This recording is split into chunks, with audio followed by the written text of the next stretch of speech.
Hello everybody, welcome back. This is it's not our last for 2020, it's our first for 2021. Good riddance to 2020. Thankfully that crazy year is over. Boy, there were some bright spots in it. Despite all of the challenges and issues that we had, what we really saw with our little group here was a lot of people standing up and coming together and doing great work and service, as you saw last week in the video that we put together. Still cannot tell you how privileged it is to be able to serve with so many good people that have hearts for others. It's easy to come together in a specific group like that to put together a ministry, an outreach, an event to help others. And I know that for many of you, the fact that I just said event would be offensive because this is not an event, it's a lifestyle. I know so many of you have given up so much in terms of your time and your abilities to go out and do things just to make sure that you're there every time we're open to be able to help folks that are in need. And of course, we've seen that group of people in need grow and grow and grow. So starting 2021, it took me a little bit to think about what I wanted to talk about first here. And I'm going to take this in a little bit different direction because despite the idea that we've really seen such great and tremendous growth in terms of putting things aside and prioritizing caring for others on earth as it is in heaven, as we've talked about, in the other sectors of society, I think what we've seen is a real breakdown of this, and sometimes I think it even affects us. I talked about this a lot going through the summer and into the fall season, as it was so painful to see our society just fracturing based on people's beliefs. And the idea that if you go back 20 years ago or 30 years ago, as we get older, we remember more and more of these 10s, 15s, 20s, 30s, 40s years ago, people could have differences of opinion and still love each other and get along. And it's really concerning to me that we're living in a world that's just tearing people further and further apart. It's okay to have a different view or a difference of opinion and still be friends. In fact, the more we close ourselves in a bubble where everybody agrees with us, the less our minds are open to different understandings and different insights. We used to know that as a society. We used to understand that someone who surrounded themselves with yes men is someone that has a very narrow view of life and a very, very, very difficult time learning something new because everybody was sort of an echo chamber around them.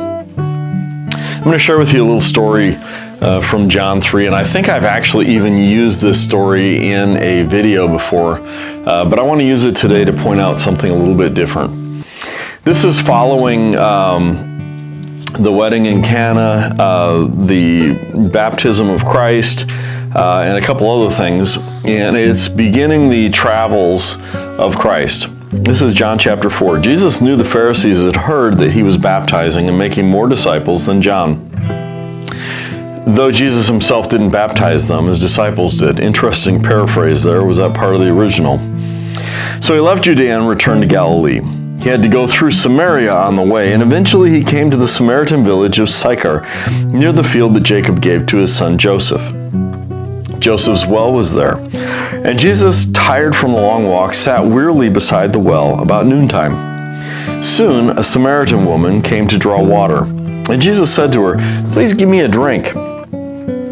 He was alone at the time because his disciples had gone into the village to buy some food. The woman was surprised, for Jews refused to have anything to do with Samaritans.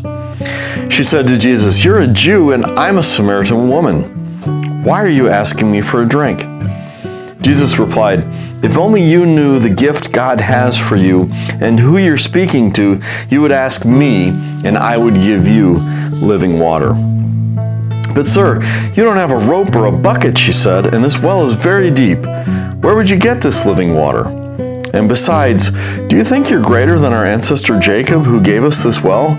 How can you offer better water than he and his sons and his animals enjoyed?" Jesus replied, "Anyone who drinks this water will soon become thirsty again. But those who drink the water I give will never be thirsty again. It becomes a fresh, bubbling spring within them, giving them eternal life." "Please, sir," the woman said, "give me this water, and then I'll never be thirsty again, and I won't have to come here to get water." I'm going to stop the story there. I talked about different pieces of it the last time. So just to put or remind you, or if you haven't heard some of this before, maybe inform, but to put this into perspective, what we've got here is Christ, who's known as a rabbi. He has rabbidim, or disciples that follow him around, traveling through a Samaritan village. Samaritans and Jews are related, but they're not related in the way that they love each other and they want to spend a lot of time together.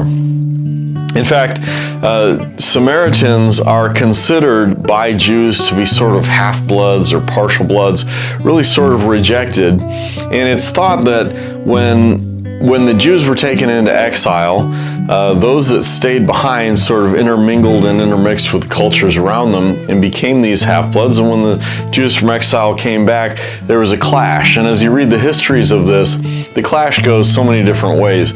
The Jews in exile wrote a Torah, and in recording the Torah, they didn't have access to Jerusalem. So in that Torah, they gave Jews permission to worship in places other than Jerusalem.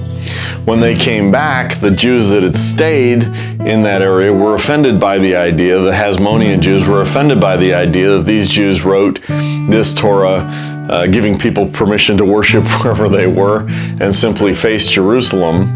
Kind of as I think Solomon suggested back when he finished the temple and he gave his speech. He talked about wherever you are in the world, turn to this place, to the city and to the temple and worship. That's where the exiled Jews were working off of. The Hasmoneans were sort of these purists. And so there was this clash between them in all the different sectors of the family that had reason, I guess, to disagree with one another. They were political enemies. Samaritans were upset because they believed in God, but the Jews in Jerusalem wouldn't allow them to worship at the temple because they were dirty. And so, though they believed in God, they felt like they couldn't worship Him because the only place you could worship God was in Jerusalem at the temple.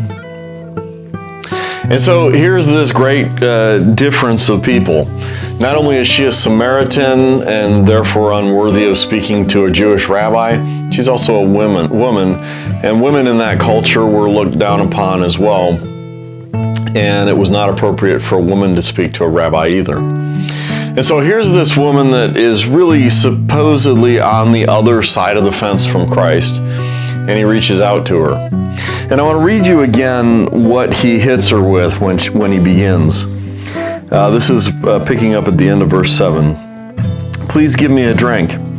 He was alone at the time because his disciples had gone into the village to buy some food. The woman was surprised, for Jews refused to have anything to do with Samaritans. She said to Jesus, "You are a Jew and I am a Samaritan. Why are you asking me for a drink?" Now watch the reply, because this is why. "If only you knew the gift God has for you and who you're speaking to, you would ask me and I would give you living water." She didn't understand what he was talking about. She thinks she needs a rope and a bucket. And I think even as she closes her piece there with him, saying, "Give me this water and I'll never have to come back here and draw water," she was so literal with him. It reminds me of Peter at the Last Supper when he doesn't want Christ to wash his feet. And then Christ says, "Look, if I don't wash your feet, you'll never be part of my kingdom." And Peter says, "Then wash all of me, so I never have to deal with any of this again." And that wasn't the point that Christ was making. But in this story, we have someone who has reason to be argumentative or cross-purposed with Christ. He walks past that because his recognition is by being a part of the kingdom of God, there is nothing that will separate others from us if we're kingdom residents in a way that it's too important, the difference, to cause us not to share with them the goodness of what God has for us. Again, let me bring this back to 2020, moving into 2021. there have been some incredibly difficult fought battles. I mean, I can think just in watching of people that think we should wear a mask or not wear a mask, or stand 10 feet away, or 20 or 30 or 60, vote for this, vote for that, pick here, pick there, whatever. All of the different views and beliefs and thoughts that people have that have just been being used by media and politicians and life in general to push us apart. Starting 2021, I challenge you to put all of that down and recognize that as a resident of God's kingdom, you hold within you a water that when drank leaves people never thirsty again. Not in the literal sense, but in the spiritual sense. It's so much more important than anything we could fight about. And I don't mean to trivialize or choose sides or anything like that. What I mean to do is point out to you that we have such a higher calling that's in front of us. Can there be anything that separates us from the mission that Christ gave us to do? Yes, we're feeding the sheep, and we're making sure that they get food when they need food, and shelter when they need shelter, or whatever else we can do. But let's not forget about the living water that goes deeper. We need to start having those conversations with people and giving them the opportunity to choose life. Welcome to 2021. I hope you all enjoyed this, and thank you so much for, again, all your prayers and everything as I went through all my health issues at the end of the year here. It's good to be back. I hope to see you all soon. I love you, and we'll see you next time. Bye-bye.